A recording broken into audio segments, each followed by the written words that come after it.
ये काइनेटिक्स का पार्ट 2 है, एपिसोड नंबर 8 है। इसके अंदर हम एनसीईआरटी के एक्सरसाइज के कुछ क्वेश्चंस को डिस्कस करने वाले हैं। स्टार्ट करने से पहले 2-3 क्वेश्चंस के बारे में आपको जानकारी दे दूं। एक तो क्वेश्चन नंबर 2 बहुत प्यारा क्वेश्चन है, जेईई मेंस के लायक क्वेश्चन है। इसके अलावा एनसीईआरटी में कुछ टेबल वाले क्वेश्चंस हैं, बहुत खूबसूरत क्वेश्चंस हैं। और उसमें एक SO2 Cl2 वाला क्वेश्चन है, बहुत प्यारा क्वेश्चन बना रखा है वो। एक एजो आइसोप्रोपेन वाला क्वेश्चन है, वो बहुत अच्छा बना हुआ है। और 2 क्वेश्चन एक्टिवेशन एनर्जी के बहुत ही प्यारे हैं, जो जेईई मेंस, एडवांस और नीट के एग्जाम में आ सकते हैं। आइए सीधा शुरू करते हैं बिना समय खराब किए। ये दे रखा है, from the rate expression for the following reactions determine their order. Reaction को देखकर के इनके ऑर्डर बताने। सामने रेट लिख रखा है, तो रेट बराबर के NO की पावर 2। पावर 2 आपको पता है कंसंट्रेशन की पावर जितनी होती है उसे ऑर्डर बोलते हैं। तो ये सेकंड ऑर्डर की हो जाएगी, ये यहाँ पर 2 ऑर्डर की हो जाएगी, ये यहाँ पर 1.5 ऑर्डर की हो जाएगी, और ये यहाँ पर 1 ऑर्डर की हो जाएगी। जो जो यहाँ पे लिख रखा है वहां से निकाल सकते हैं। इसके साथ साथ उसने और बोल रखा है कि आपको यहाँ पर रेट कांस्टेंट की डायमेंशन बतानी है। डायमेंशन ऑफ रेट कांस्टेंट बताना है, तो रेट कांस्टेंट के की डायमेंशन होती है मोल पर लीटर, उसकी पावर 1 - n टाइम इनवर्स। तो जितना जितना ऑर्डर होता रहे वहां पर आप n की वैल्यू रखते चले जाएं। तो फर्स्ट ऑर्डर में n की वैल्यू 1 रखेंगे, सेकंड ऑर्डर में 2 रखेंगे, थर्ड ऑर्डर में 3 रखेंगे। जैसे पहले वाले के अंदर यहाँ पर दे रखा था सेकंड ऑर्डर है वो, तो यहाँ पर 2 रखेंगे तो 1 - 2 की जगह -1 आएगा टाइम इनवर्स। अगर दूसरे वाले के अंदर भी 2 ही ऑर्डर था, सेम एज अब वही रिजल्ट आएगा। अगले वाले के अंदर 1.5 ऑर्डर था, तो 1 - 1.5 करेंगे, तो 1 - 1.5 करेंगे तो आधा बचेगा माइनस में, तो माइनस के हाफ बचेगा। चौथे वाले के अंदर यहाँ पर ऑर्डर आप देखोगे यहाँ पर 1 है, तो जब आप यहाँ पर n की वैल्यू 1 रखोगे तो 1 - 1 आ जाएगा 0, तो सिर्फ टाइम इनवर्स आएगा, जो कि यहाँ पर नीचे है। मैं आपको दिखा देता हूँ। यहाँ पर कुछ इस प्रकार से यहाँ पर आंसर आने वाला है, जो कि निहायत ही आसान था। सामान्यतः तो एनसीईआरटी चाहती हो कि भाई पहले थोड़ा सा धीरे धीरे करके आपको आपका स्तर बढ़ाती चली जाए सवालों के माध्यम से, तो सिंपल सवाल था। ये क्वेश्चन बहुत प्यारा क्वेश्चन है। ये क्वेश्चन जेईई मेंस, नीट दोनों के मतलब का सवाल और अच्छा सवाल है। अभी क्या बोल रखा है यहाँ पर, रेट लॉ दे रखा है। ये रेट लॉ दे रखा है कि के ए और बी का स्क्वायर है, जबकि यहाँ पर ए पे 2 है, लेकिन यहाँ बोल रखा है कि इक्वेशन जो है वो ये वाला रेट लॉ फॉलो करती है। आगे क्या बोल रखा है, रेट कांस्टेंट दे रखा है आपको, और आपको इनिशियल कंसिडरेशन ए और बी की दे रखी है। तो सबसे पहले आप यहाँ पर इनिशियल कंसिडरेशन ए बी और रेट कांस्टेंट रखेंगे, तो इनिशियल रेट निकल करके आ जाएगा। के की वैल्यू दे रखी है, ए 0.1 दे रखा है, बी 0.2 का स्क्वायर, सॉल्व करा, ये इनिशियल रेट आ गया। अब इस सवाल का जो दूसरा पार्ट है बड़ा खूबसूरत है। उनका कहना यह है कि calculate the rate of reaction when A becomes 0.06। तो जब रिएक्शन आगे को प्रोसीड होगी और ए आपको दे रखा था 0.1 से घट करके 0.06 हो गया, तो ऐसा तो होगा नहीं कि सिर्फ ए घटेगा, रिएक्टेंट तो बी भी है, तो बी भी उसी हिसाब से घटेगा, तो बी कितना रिड्यूस होगा वो निकालना पड़ेगा। तो ए का था 0.1, बी का 0.2, प्रोडक्ट स्टार्टिंग में 0 था। अब यहां पर आपको मालूम है इसके 2 मोल हैं, तो 0.1 में से 2x घट गए, तो इसके साथ 2 मोल के साथ 1 मोल लगते हैं, तो 2x के साथ x लगे होंगे, तो यहां से x मोल घट गए। यहाँ पर x प्रोडक्ट बन गए, चूंकि यहाँ पर आप देख रहे हैं 1 मोल से 1 मोल बन रहा है, तो x से x ही बना होगा। ठीक, अब क्या किया आप लोगों ने, फिर से देख लीजिए। माना b में से x टूट करके चला गया, तो अगर इसके 1 मोल के साथ a के 2 मोल रिएक्शन करते हैं, तो इसके x के साथ इसके 2x, अगर यहाँ पर x खर्च हुआ है तो यहाँ 2x खर्च हुआ होगा। अब उसने बता रखा है a रिड्यूस होकर के आपका 0.06 रह गया, तो हमारे हिसाब से a रिड्यूस होकर कितना रह गया, t बराबर 0 टाइम की कंसंट्रेशन c है, t बराबर t टाइम की कंसंट्रेशन c है। हमारे हिसाब से a रिड्यूस होकर रह गया 0.1 - 2x। तो गिवन दैट a कंसंट्रेशन 0.06 यानी कि 0.1 - 2x बराबर 0.06, x निकल करके आ गया। जैसे x निकल करके आ गया, तो मेरे पास b की कंसंट्रेशन भी आ जाएगी, b की कंसंट्रेशन जाएगी 0.2 माइनस के x, तो b हो गया मेरे पास 0.2 माइनस के x, घटा लिया 0.18 मेरे पास आ गया। यानी कि अब a की कंसंट्रेशन तो 0.06 है, सवाल में बता रखी थी, तब b की कंसंट्रेशन 0.18 है। अगेन इसी एक्सप्रेशन में रख दूंगा मैं, कोई दिक्कत नहीं है। k की वैल्यू मेरे पास है, a की जगह रखूंगा मैं यहाँ पर 0.06, और b की मैंने निकाली है यहाँ पर 0.18, इसको यहाँ पर रखूंगा, तो इसको सॉल्व करके आपके पास रेट निकल करके आ जाएगा और आंसर आ जाएगा। ये क्वेश्चन जेईई मेंस के लिए और नीट के लिए एक अच्छा क्वेश्चन है, पूछा जा सकता है वहां पर। आगे चलते हैं, इधर आते हैं यहाँ पर, तो क्वेश्चन नंबर 3 पर आते हैं। क्वेश्चन नंबर 3 में बोल रखा है, ये क्वेश्चन अपने आप में अच्छा क्वेश्चन है, जेईई मेंस के मतलब का भी, नीट के मतलब का भी, और एनसीईआरटी का ठीक ठाक सवाल है, अच्छा सवाल आप इसे कह सकते हैं। The decomposition of NH3 on platinum surface is zero order reaction. और आपसे पूछ रहा है, आगे पूछ रहा है, what are the rates of production of N2 and H2, और K की वैल्यू आपको दे रखी है इतनी। अब आपको पता है अगर जीरो ऑर्डर रिएक्शन है तो जीरो ऑर्डर रिएक्शन में रिएक्टेंट की पावर जीरो लेते हैं, रेट लॉ कैसे लिखते हैं? अगर जीरो ऑर्डर रिएक्शन तो जीरो ऑर्डर रिएक्शन में लिखा जाएगा रेट बराबर के और अमोनिया की पावर जीरो। अब के की वैल्यू दे रखी थी उसने 2.5 10 टू द पावर माइनस के 4 और अमोनिया की पावर जीरो का मतलब किसी की पावर जीरो तो 1 होती है, यानी कि रेट ऑफ रिएक्शन आपके पास रेट निकल करके आ गया 2.5 10 टू द पावर माइनस के 4। ये सवाल क्यों मैं बोल रहा हूँ कि जेडब्ल्यू मेंस या नीट के लिए बहुत अच्छा सवाल है, चूंकि ये रेट ऑफ रिएक्शन निकल करके आया और इस रिएक्शन का रेट ऑफ रिएक्शन अगर अमोनिया के हिसाब से लिखोगे तो वो 1/2 DNH3/dt लिखा जाएगा, तो माइनस के 1/2 DNH3/dt। Rate of change of ammonia हुआ DNH3/dt, लेकिन रेट ऑफ रिएक्शन हुआ 1/2 माइनस के 1/2 DNH3/dt।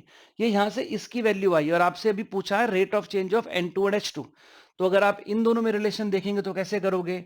अगर आपके पास यहाँ पे देखो, पहले तो यहां से मैंने माइनस DNH3/dt निकाल लिया, दिस इज 2 को ऊपर ले गया तो 5 इंटू 10 टू द माइनस के 4 आया। अब अगर मैं आपसे इन दोनों में रिलेट करने के लिए कहूं तो कैसे करेंगे? इन दोनों में रिलेट करेंगे 1/2 DNH3/dt इक्वल टू क्या जाएगा? dN2/dt इक्वल टू क्या जाएगा? 1/3 dH2/dt। ऐसे लिखते हैं, इनके नंबर्स को नीचे ले आते हैं। 1/2 DNH3/dt माइनस में is equal to 1 dN2/dt plus में इक्वल टू 1/3 dH2/dt प्लस में से चूंकि एपियर हो रहे हैं, वही किया हमने, इनको इक्वेट कर दिया। हमसे dN2/dt पूछा था, इस पूरे की वैल्यू मेरे पास है 2.5 10 टू द पावर माइनस के 4, तो dN2/dt की वैल्यू मेरे पास आ गई यहाँ पर 2.5 into 10 to the power minus के 4 मेरे पास वैल्यू निकल करके आ गई dN2/dt की। अगेन अमोनिया और हाइड्रोजन रिलेट करेंगे तो 1/2 DNH3/dt इक्वल टू 1/3 DH2/dt होगा। ये रहा, इस पूरे की वैल्यू मेरे पास 2.5 थी, ये 3 सामने गया, 7.5 10 टू द पावर माइनस के 4 हो जाएगा प्लस में। बहुत अच्छा क्वेश्चन है ये पूछा जा सकता है और आप इसे गलत कराएंगे अगर वो आपको सिर्फ ये देख करके और आपसे अगर यहाँ पर H2 का आपसे रेट पूछ ले, rate of formation of H2 पूछ ले, तो आप गलत कर देंगे। इसके पूरे चांसेस हैं। बहुत अच्छा क्वेश्चन है ये। आगे आपको दे रखा है, ये क्वेश्चन भी अच्छा है, दिखने में सिंपल लग रहे हैं लेकिन गलती होती है बच्चों से, बहुत गलतियां करते हैं।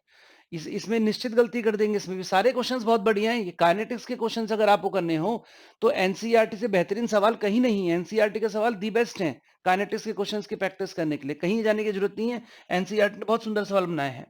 अब वो बोल रहा है कि किस रिएक्शन का रेट ऐसे लिखा हुआ है। अगर आप चाहें तो पार्शियल प्रेशर भी ले सकते हैं। ईथर अच्छा खासा वोलेटाइल होता है, उसकी वेपर्स अच्छी बनती हैं। तो अगर आप कंसंट्रेशन के टर्म्स में चाहें तो प्रेशर के टर्म्स में भी कर सकते हैं। तो बोल रहा है if the pressure is measured in bar and time in minutes then what are the units of rate and rate constant. Rate और रेट कांस्टेंट की यूनिट पूछ रहा है आपसे।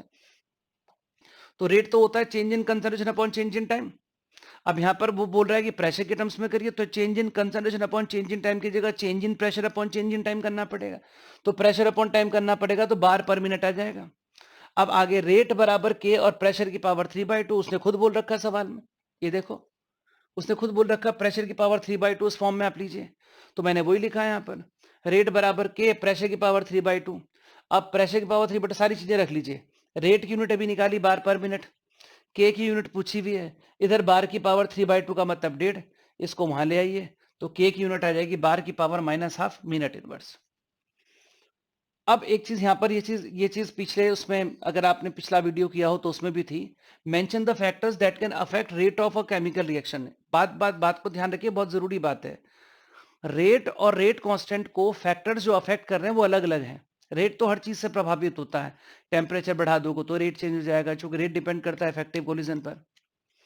इफेक्टिव कोलिजन प्रेशर बढ़ाने से भी बढ़ सकते हैं, वॉल्यूम कम करने से बढ़ सकते हैं, कंसंट्रेशन बढ़ाने से बढ़ सकते हैं, टेम्परेचर बढ़ाने पे बढ़ सकते हैं। लेकिन जो रेट कांस्टेंट है, रेट कांस्टेंट सिर्फ टेम्परेचर से अफेक्टेड होता है, ये बात ध्यान रखें। रेट हर चीज से अफेक्टेड होता है, ये कोलिजन थ्योरी में पढ़ने के लिए मिल जाता है, ये फैक्टर्स होते हैं।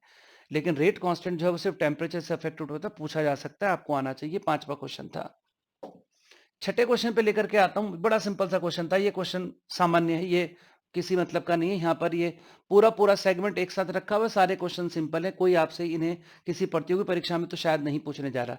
एक रिएक्शन सेकंड ऑर्डर की बता रखी है, पूछ रहे हैं कि नया रेट क्या हो जाएगा अगर उसकी रिएक्टेंट की कंसंट्रेशन दोगुनी कर दें या रिएक्टेंट की कंसंट्रेशन आधी कर दें।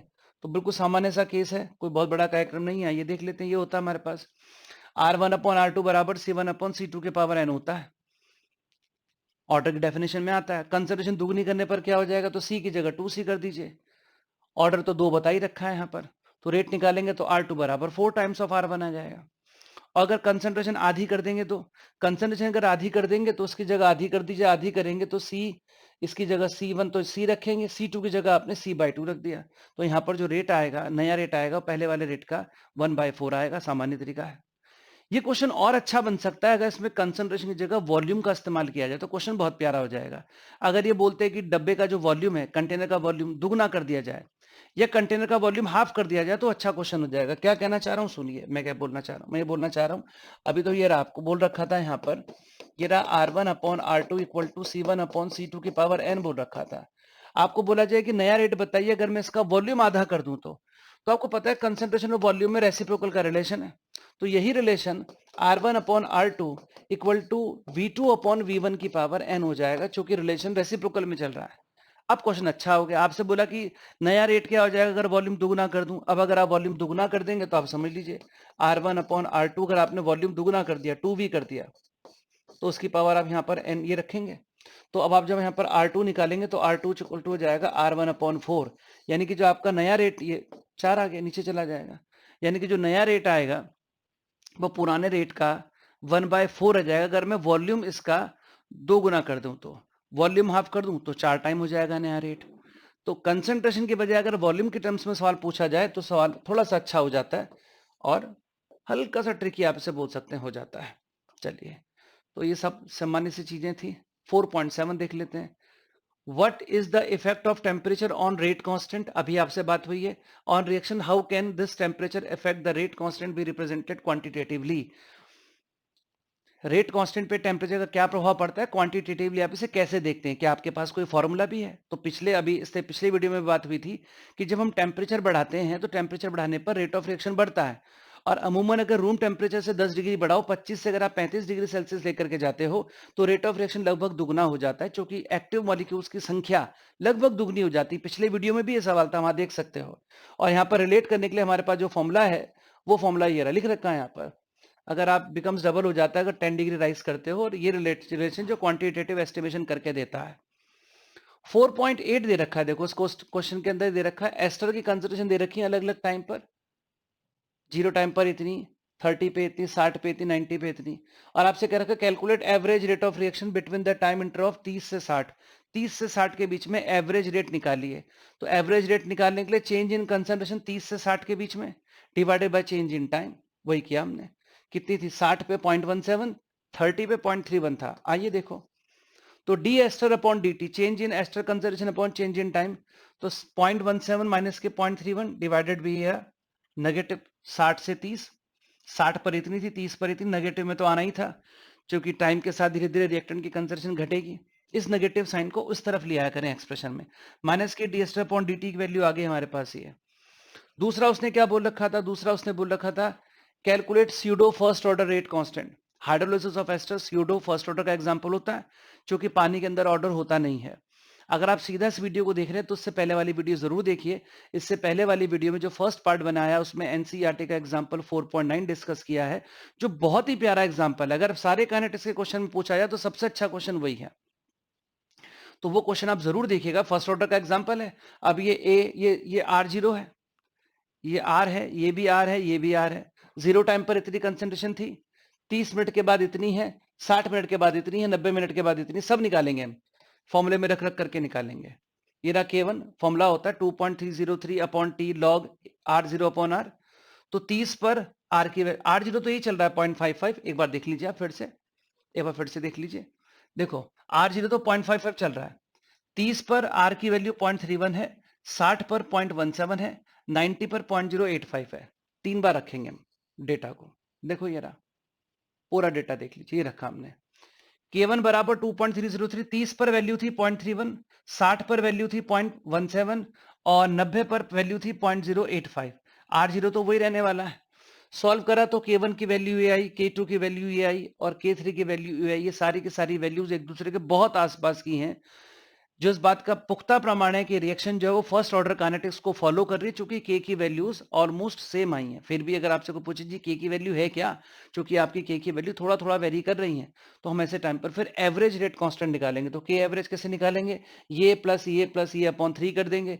वही किया हम लोगों ने, अपॉन 3, हमारे पास के की वैल्यू निकल करके आ गई है। Question number 4, a reaction is first order in A and second order in B. A में फर्स्ट ऑर्डर है, बी में 2 है, तो रेट बराबर के ए की पावर 1 और बी की पावर 2 करेंगे, ऐसे लिखा जाएगा। अब आगे क्या पूछ रहा है, right the differential rate equation, तो वो तो ऐसे लिखा जाएगा, ऐसे लिखा जाएगा, या तो रेट इक्वल टू लिखा जाएगा के और ए की पावर 2 और बी की पावर 1, ऐसे लिखेंगे आप। ज्यादा करेंगे तो आप यहां पर इसको रेट इक्वल टू के ए की पावर 2 बी की पावर 1, डिफरेंशियल फॉर्म में कहा तो आप इसे ऐसे लिख सकते हैं, डीबी बाई डी लिख सकते हैं, माइनस में, माइनस से डीबी बाई डी लिख सकते हैं। आइए भी देखते हैं आगे क्या पूछा गया, अभी पीछे नीचे दिखाता हूं फिर से। How is the rate affected on increasing the consideration of B 3 times, अगर बी को 3 गुना कर दिया जाए तो कंसिडरेशन क्या हो जाएगी, आओ देखते हैं क्या बात हो रही है। बी को 3 गुना करने की बात हो रही है, ये रहा। तो भैया पहले पार्ट का तो ऐसे लिखा जाएगा, डिफरेंशियल फॉर्म में, बहुत ज्यादा डिफरेंशियल फॉर्म में लिखने का मन, वैसे डिफरेंशियल फॉर्म ही है ये, फिर भी अगर आप चाहो तो उसको ऐसे लिख सकते हो, इक्वल टू माइनस के D B upon D T, ऐसे लिख सकते हो, ऐसे भी लिख सकते हो, ठीक है। अब वो बोल रहा है अगर बी की कंसिडरेशन 3 गुनी कर दी जाए, ए की चेंज ना करें, दूसरा पार्ट, तो R1 upon R2 equal to ये रेट R1 के ए को, ए की कंसिडरेशन ए है, बी की कंसिडरेशन बी है, R2 के ए की कंसिडरेशन चेंज नहीं करी, लेकिन बी की कंसिडरेशन 3 गुना कर दी है, 3b कर दी है, डिवाइड करके सॉल्व कर लीजिए, सब कट कुटा जाएगा, ये कट गया, ये कट गया, कितना आ गया 1 अपॉन 9 आ गया ये, तो R2 बराबर 9 टाइम्स ऑफ R1 आ जाएगा।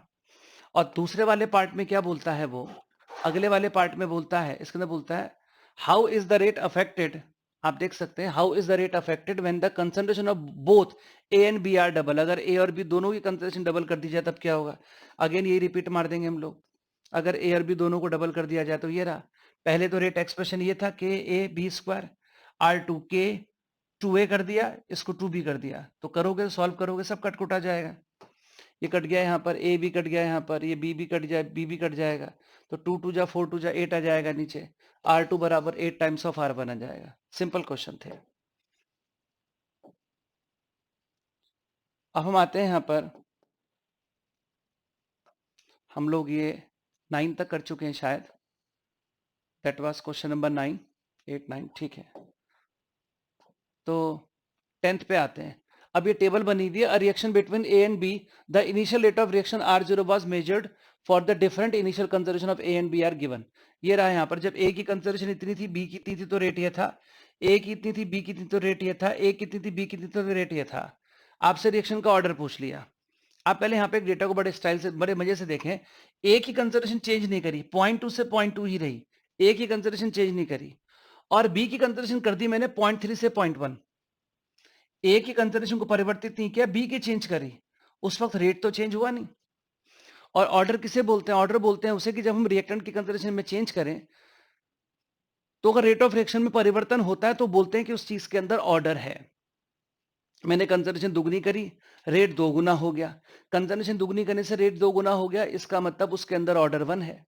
कंसंट्रेशन दोगुनी करी, रेट 4 गुना हो गया, इसका मतलब उसके अंदर ऑर्डर 2 है। तो मैं यहाँ पर कंसंट्रेशन ए की तो कंसंट्रेशन फिक्स रखी है मैंने, ये देखने के लिए कि रेट पर क्या प्रभाव पड़ा जब मैंने बी की चेंज करी। तो बी की कंसंट्रेशन मैं कर रहा हूँ, यहाँ पर चेंज कर रहा हूँ, 1/3 कर दी मैंने, कम कर दी, तो रेट पे तो कोई फर्क पड़ा ही नहीं, इसका मतलब बी में ऑर्डर 0 है। On changing concentration of B, keeping concentration of A constant, rate of reaction does not change, so order in B is 0, पहले क्लियर हो गया। तो रेट एक्सप्रेशन हो गया, रेट बराबर के ए की पावर एक्स, माना ए में ऑर्डर एक्स है, बी की पावर 0। अब मुझे एक्स ही निकालना है। अब कोई सा डेटा उठा दिया, आपके पास 2 डेटा दे रखे, देखो ना, 0.2 थी, 0.3 थी, तो रेट ये था, 0.43, बी की 0.05 थी, तो रेट ये था। अब मैं यही करने वाला हूं, देखो 5.07 रखा रेट के, ए की वैल्यू कितनी थी 0.2, बी रखने की आवश्यकता नहीं क्योंकि बी में ऑर्डर है ही नहीं। दोबारा एक्सप्रेशन बना लीजिए, रेट कितना था 1.43, ये रखा है यहाँ पर, बराबर के, ए की कंसिडरेशन कितनी थी उस वक्त 0.4 की पावर एक्स, बी को रखने की जरूरत नहीं क्योंकि बी में ऑर्डर ही नहीं था। अब आप दोनों को डिवाइड कर लीजिए, दोनों को डिवाइड कर लेंगे, डिवाइड करने के बाद आंसर आ जाएगा आपका, दोनों को डिवाइड मारा आपने, ये करोगे तो 2 की पावर एक्स हो गया, इसको करोगे तो 2 की पावर 3/2 हो गया, एक्स की वैल्यू 3/2 आ गई। ये क्वेश्चन JEE मेंस और नीट दोनों के मतलब का है, छोटी सी तो उसमें कैलकुलेशन भी है, इस वजह से भी बहुत हैवी कैलकुलेशन, लेकिन कैलकुलेशन भी है, हल्का सा ट्रिकी भी है। ये क्वेश्चन आपकी परीक्षा में जरूर आ सकता है, नीट JEE या मेंस की परीक्षा में। 11वें सवाल में आते हैं। ये सिंपल सा सवाल है, आराम से देख के इसको बना सकते हैं। यहाँ पर आपसे रेट कांस्टेंट पूछा गया कि भाई रेट लॉ पूछा गया, रेट लॉ लिखिए। और रेट लॉ लिखने के लिए आपको पहले ए बी इन दोनों के अंदर ऑर्डर पहचानने होंगे, जो कि आप ऐसे भी कर सकते हैं। आप जरा यहाँ देखिए, यहाँ पर देखो इस जगह पर ए की कंसिडरेशन आपने चेंज नहीं करी, 0.3 ही रहा, ए की कंसिडरेशन चेंज नहीं करी। लेकिन बी की कंसिडरेशन आपने 2 गुनी कर दी, तो बी की कंसिडरेशन 2 गुनी करने से रेट में प्रभाव आया ये, तो हमने लगा दिया सीधा। ए की कंसिडरेशन चेंज नहीं करी, हमने लगा दिया यहाँ पर, ये रहा when consideration of A is constant that is 0.3, ये वाला। उस वक्त हम बी पर लगा रहे हैं, तो क्या हो जाएगा, C2 अपॉन C1 की power n, R2 upon R1, C2 upon C1 0.4 upon 0.2, C2 C1 0.4 0.2, rate R1 R2, ये R2 और R1, समझ रहे हैं आप बात को। अगर ये पहला डेटा है, ये दूसरा डेटा है, ये पहला डेटा है, ये दूसरा डेटा है, ये C1 है, ये C2 है, ये R1 है, ये R2 है, रख लिया यहाँ पर, रख लिया यहाँ पर, सॉल्व किया, n की वैल्यू निकल करके आ रही है 2। एग्जैक्टली अब यहाँ पर डेटा हम उठाएंगे, ऐसा डेटा उठाएंगे जिसमें b की कंजर्वेशन कांस्टेंट हो लेकिन a की चेंज हो रही हो। तो b की कांस्टेंट हो तो b की कांस्टेंट यहाँ दिख रही है, b की कांस्टेंट है, उस टाइम पर a की चेंज हो रही है 0.1 से 0.4, और रेट देख लीजिए, रख लीजिए यहाँ पर, ये रहा 0.1 से 0.4, ये रख लीजिए यहाँ पर। सॉल्व करा तो उसमें ऑर्डर आ गया 1, इसमें ऑर्डर आ गया, तो रेट लॉ कैसे लिखेंगे, रेट बराबर के a की पावर 1 लिखोगे, क्योंकि a में ऑर्डर 1 है और b में ऑर्डर 2 है, रख करके सॉल्व कर सकते हैं। ये यहाँ पे बता रखा है रिएक्शन के अंदर ए और बी के बाद बता रखा है कि the reaction between A and B is first order with respect to A में ऑर्डर 1 है and 0 order with respect to B, यानी कि अगर मैं रेट एक्सप्रेशन की बात करूं तो उसका रेट एक्सप्रेशन वो खुद ही बोल रहा है, रेट बराबर के ए की पावर 1 और बी की पावर आपने 0 रखना है, ये बोल रहा है। फिर बोल रहा है स्टेबल को भर दीजिए। तो सबसे पहली बात, अगर बी में ऑर्डर 0 है तो उसका मतलब ये हुआ कि बी की कंसिडरेशन चेंज होने से रेट चेंज नहीं होगा, तो बी की कंसिडरेशन चेंज होने से रेट चेंज नहीं होगा। तो देखो बी की कंसिडरेशन चेंज कर रहे हैं हम यहाँ पर, तो रेट चेंज नहीं होना चाहिए। तो अगर आप देखेंगे तो यहाँ देखो ना, बी की कंसिडरेशन चेंज हो रही है, उस वक्त बताइए ए की कंसिडरेशन कांस्टेंट रहनी चाहिए, तभी तो पता चल पाएगा कि आप बी के ऊपर देख रहे हो। आपको क्या ये बात समझ में आ रही है? बी की कंसिडरेशन चेंज की आपने, उस वक्त ए की मत चेंज करिए, ए की फिक्स्ड रखिए।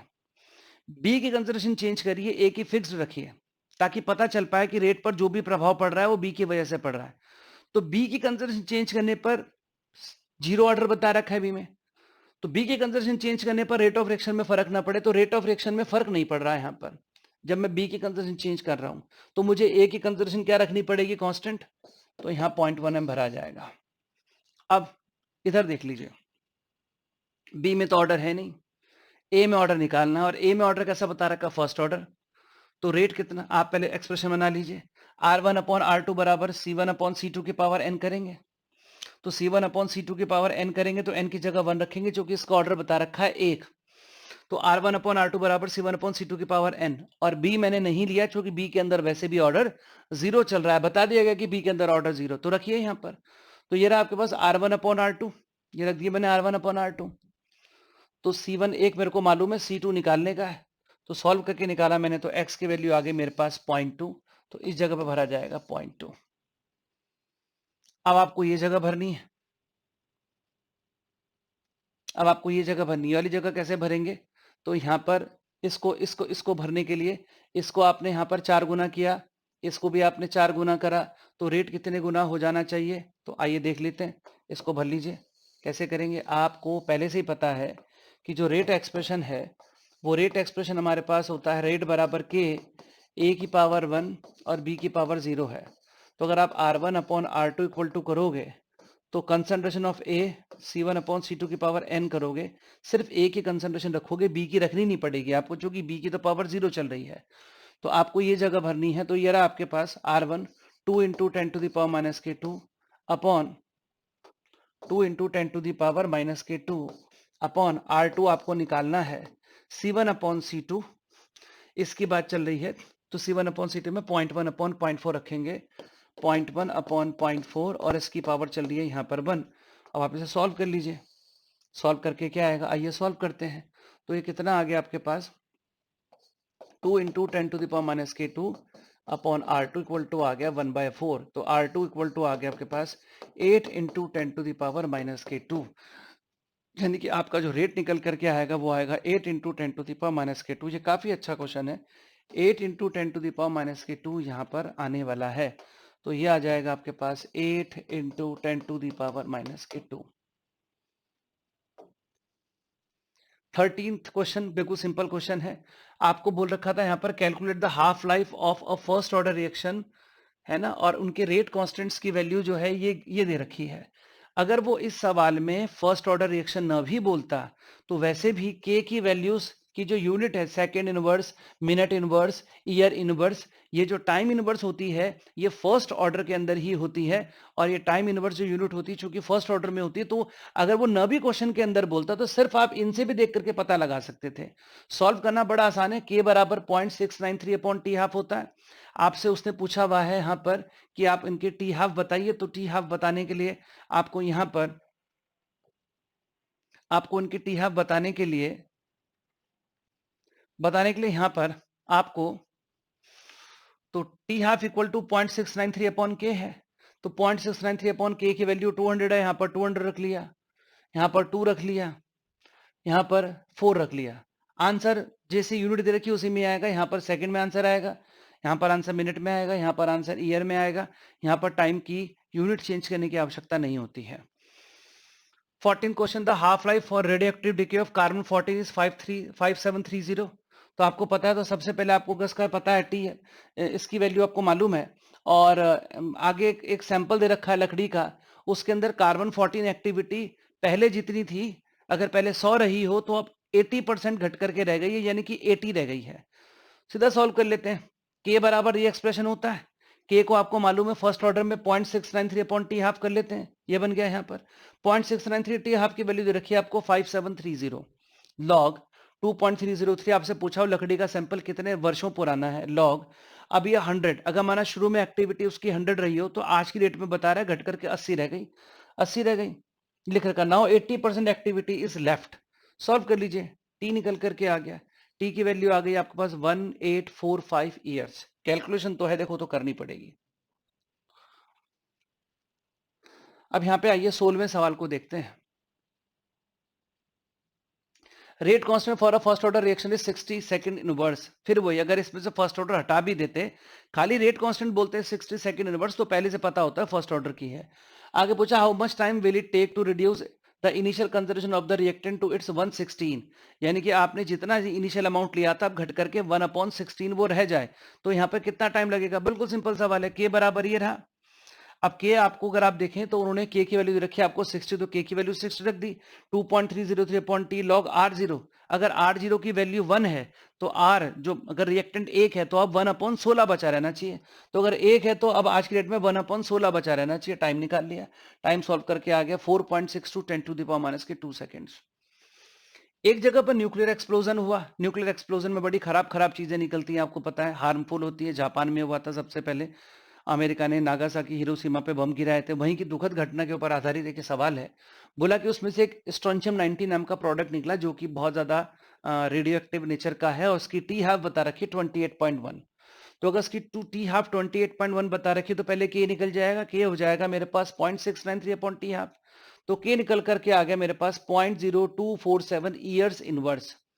अब उसने एक बच्चा पैदा हुआ, बच्चा पैदा हुआ तो उसने 1 माइक्रोग्राम एब्जॉर्ब कर लिया उसके शरीर ने। तो पूछे जब वो बच्चा 10 साल का होगा तो उसकी बॉडी के अंदर कितने माइक्रोग्राम स्ट्रोंशियम बचेगा, और जब वो 60 वर्ष का बूढ़ा हो जाएगा तो उसकी बॉडी में कितना स्ट्रोंशियम बचेगा। देखो 1 microgram of strontium 90 was absorbed by the bones of the newly born baby instead of calcium, how much of it will remain after 10 year and 60 year, कितना बचेगा। चलिए देखते हैं कितना बचेगा, कोई दिक्कत ही नहीं है। के की वैल्यू मेरे पास आ चुकी है, के की वैल्यू मैंने 0.0247 रख रखी है। 2.303, 10 साल बाद कितना बचेगा, लॉग R0 अपॉन R। अभी उसने कितना एब्जॉर्ब कर रखा, 1 माइक्रोग्राम। R0 की वैल्यू 1 माइक्रोग्राम है, इनिशियल स्टेज में 1 माइक्रोग्राम उसके बोन्स में एब्जॉर्ब हुआ, तो x कितना बचेगा लिख रखा, अमाउंट लेफ्ट कितना बचेगा, सॉल्व करा इतना आ गया। फिर पूछा जब वो 60 साल का हो जाएगा तब कितना बचेगा, अगेन लगा लीजिए, यहां पर आपके बार 60 कर लीजिए, लॉग स्टार्टिंग में तो 1 माइक्रोग्राम उसने एब्जॉर्ब किया था, कितना बचेगा, x की वैल्यू आ गई 0.2280 माइक्रोग्राम। अब मैं आपको पहले यहां पर दिखाऊंगा, 2 क्वेश्चन और है यहां पर। एक क्वेश्चन ये है कि फर्स्ट ऑर्डर रिएक्शन के लिए आपको प्रूफ करना है कि 99% रिएक्शन कंप्लीट करने में जो समय लगता है और 90% रिएक्शन कंप्लीट करने में जो समय लगता है, तो 90% कंप्लीट करने में अगर समय लगे माना 2 मिनट, तो 99% रिएक्शन को कंप्लीट करने में 4 मिनट लगेंगे, दुगना समय लगता है।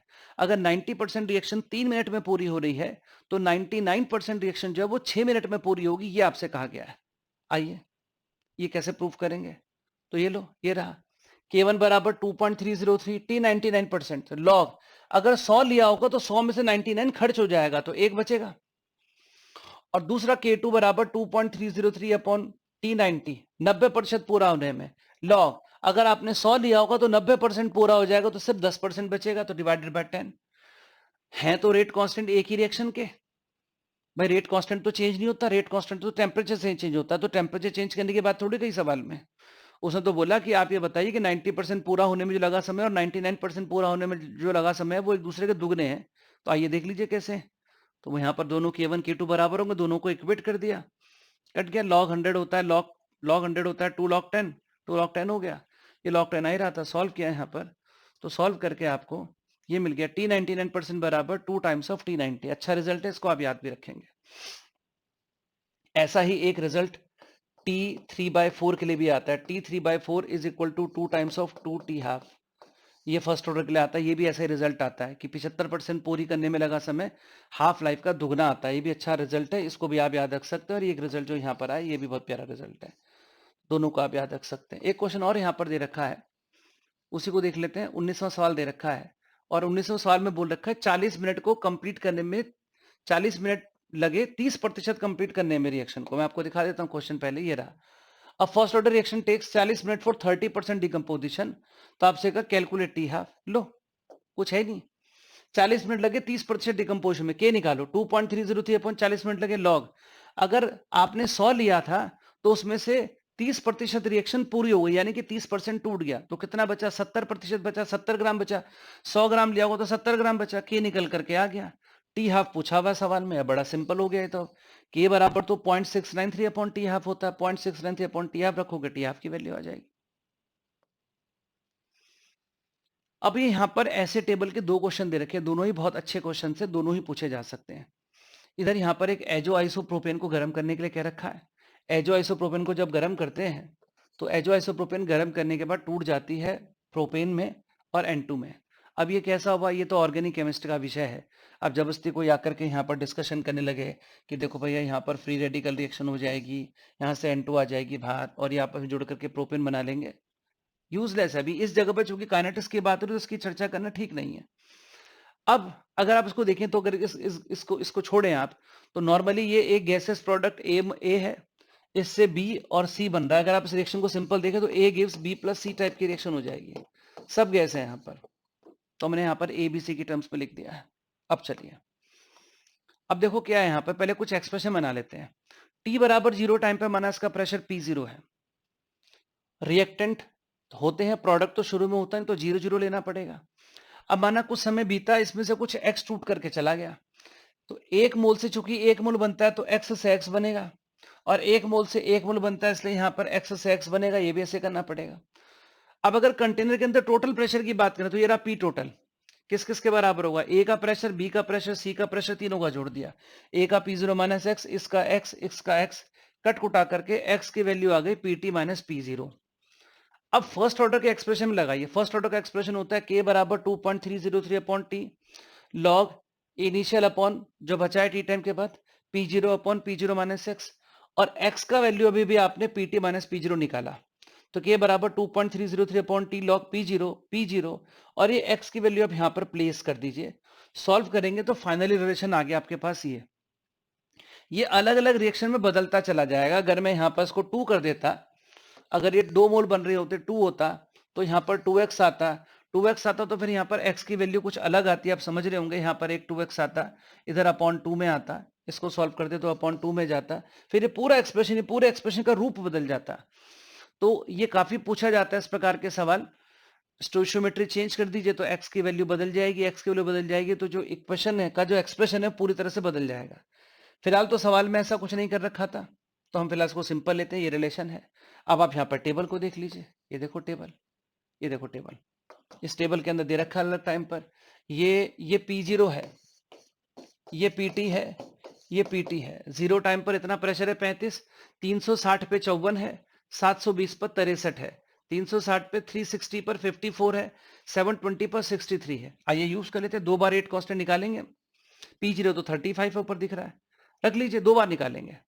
तो पहले 360 पे निकालते हैं, 2.303, 360 जब टाइम हो चुका है, इनिशियल तो 35 था, अब यहाँ पर 2P0 तो 35 का दुगुना करोगे तो 70 हो जाएगा, माइनस PT की वैल्यू वहां पर 54 दे रखी है, सॉल्व करा, इसकी वैल्यू निकल करके आ गई 360 टाइम बीतने के बाद, तब वैल्यू 360 सेकंड्स के बाद ये है। 720 पे निकाल लीजिए, 2.303, 720 समय बीत गया, तब लॉग P0 35, इधर 2P0 है तो 35 का दुगुना हो गया 70 और 63 दे रखा, सॉल्व करके निकल करके आ गया ये। तो सवाल में तो सिर्फ रेट कांस्टेंट पूछा था, सवाल में कहा कैलकुलेट रेट कांस्टेंट, तो रेट कांस्टेंट 2 आएंगे, ये अभी आएगा, ये भी आएगा। कोई पूछे जी एवरेज रेट कांस्टेंट बताइए, तो दोनों का एवरेज ले लीजिए। तो अगर वो एवरेज रेट कांस्टेंट की बात करेंगे तो एक मिनट, जरा मेरा लैपटॉप की थोड़ी बैटरी चली गई है, तो ठीक, अब ठीक हो गया है। चलिए, तो के एवरेज निकालेंगे तो के एवरेज कितना हो जाएगा, 360 और 720 दोनों का एवरेज कर देंगे तो निकल करके आ जाएगा ये 2.205 10⁻³ सेकंड इनवर्स। आगे चलते हैं, एग्जैक्टली बिल्कुल वैसे क्वेश्चन दोबारा आ गया, लेकिन ये क्वेश्चन बहुत प्यारा है। ये क्वेश्चन JEE मेंस, नीट इन सब जगहों पर पूछा जा सकता है, इसलिए आपको इस क्वेश्चन को अच्छे से सीख लेना चाहिए, बढ़िया क्वेश्चन है। अब SO2 Cl2 से बन रहा है exactly A gives B plus C, exactly वही सीन क्रिएट हो गया जो पीछे था। एक बार आप देख लीजिए, यहाँ पर एग्जैक्टली वही सीन क्रिएट हो गया जो पीछे था, यहाँ पर भी A gives B plus C type का सीन था। तो एक्सप्रेशन था K बराबर 2.303 T log P0 upon 2P0 minus PT। मैं इस रिलेशन को सीधा वहां पर यूज कर रहा हूं, डेराइव नहीं करूंगा, पीछे करके दिखा चुका हूं, रिलेशन को सीधा यूज करूंगा। तो जीरो टाइम पर प्रेशर इतना था और 100 सेकंड्स के बाद प्रेशर इतना है, वही रख दिया हमने, P0 upon 2P0 minus PT।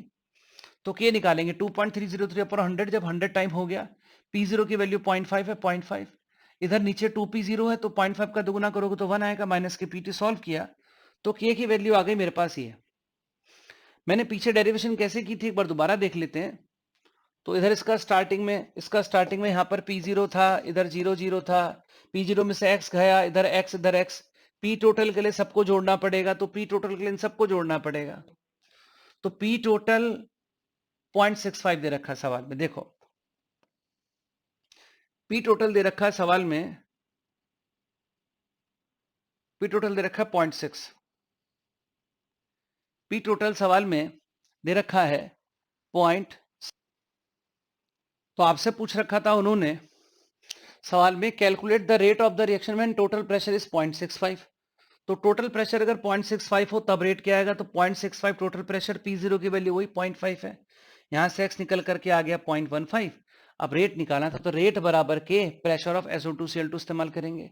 तो के की वैल्यू आपने ऊपर निकाली है अभी, ये रहा के, P0 माइनस एक्स, P0 कितना है 0.5, x कितना निकला 0.15, सॉल्व करा तो रेट की वैल्यू निकल करके आ गई हमारे पास दिस वन, ये हमारे पास रेट की वैल्यू निकल करके आ गई। आगे चलेंगे 4.23, यहाँ पर जो ग्राफ वाला क्वेश्चन है इसके तुरंत बाद, एक्चुअली एनसीईआरटी में ये क्वेश्चन नंबर हमारे पास 21 है, 22 क्वेश्चन ग्राफ वाला है, वो हम यहाँ पर डिस्कस नहीं कर रहे।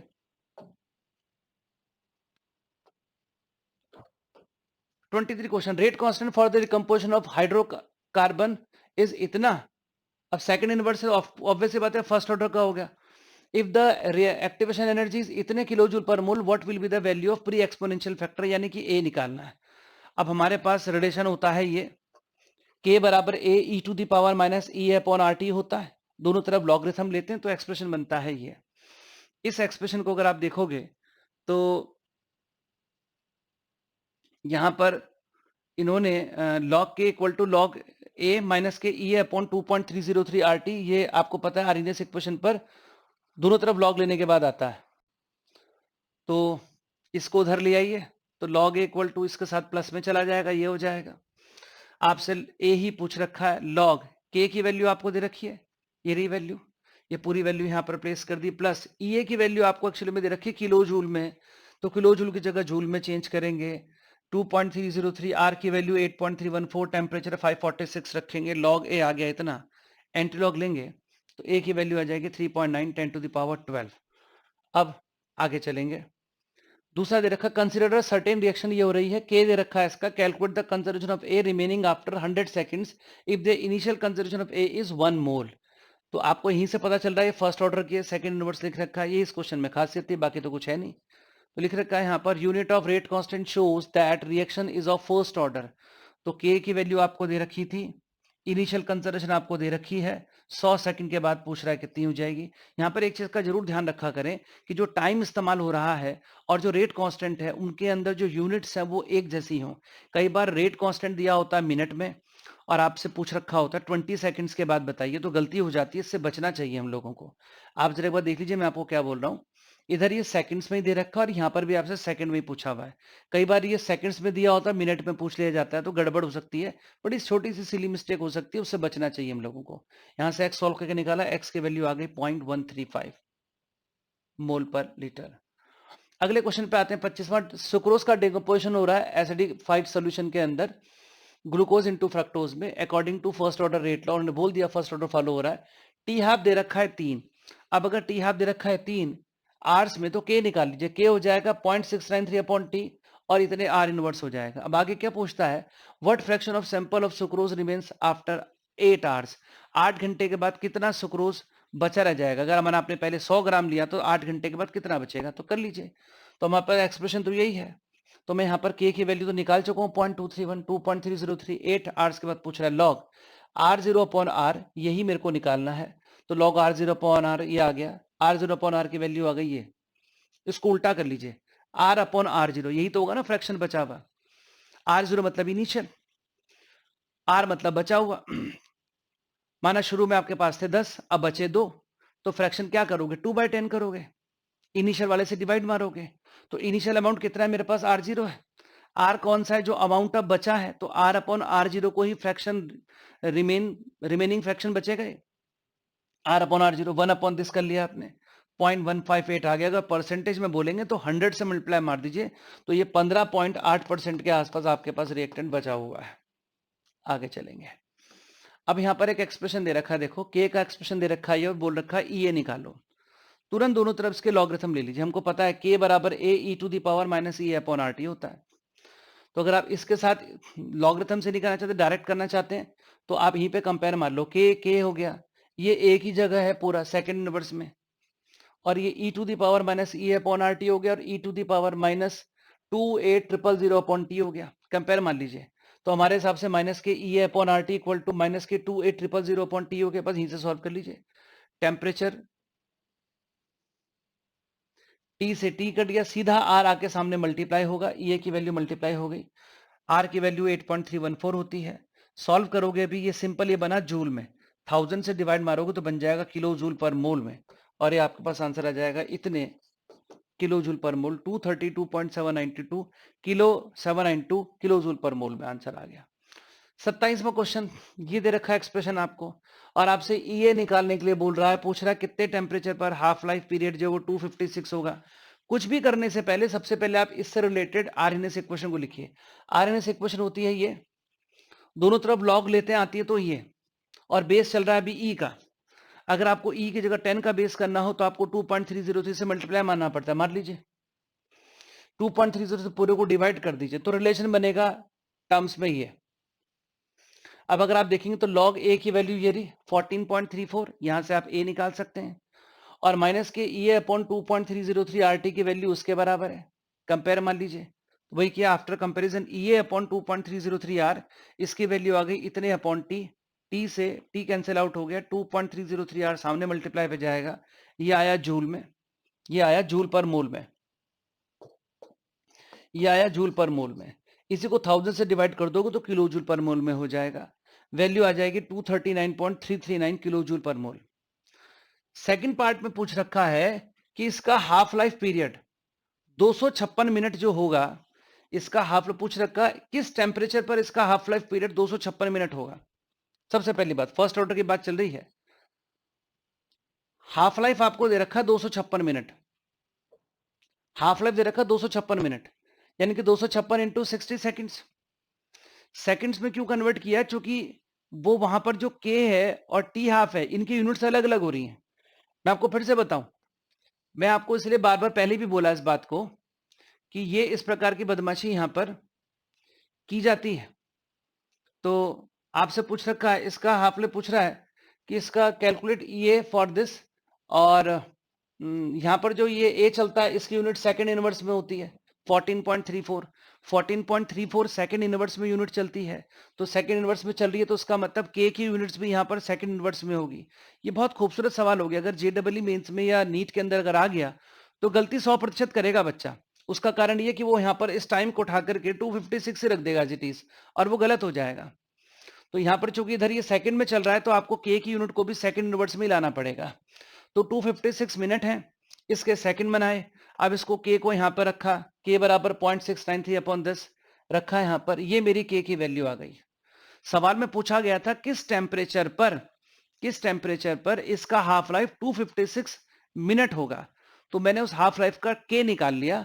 तो 256 मिनट के पहले सेकंड बनाए, के निकाला, के निकालने के बाद 4.5 ऑन 10⁻⁻⁵ आया। अब मैं इस एक्सप्रेशन पे रख दूंगा लॉग के की वैल्यू ये रही, ए की वैल्यू ये रही, रखा यहाँ पर, टी निकाल लिया, टी निकालने में कोई दिक्कत नहीं है, सॉल्व कर लिया, टी सॉल्व करके आ गया 669 केल्विन। बहुत अच्छा क्वेश्चन था, पेपर में आएगा तो आपसे गलती जरूर होगी, बहुत अच्छा क्वेश्चन है, गलती के चांसेस बहुत ज्यादा है।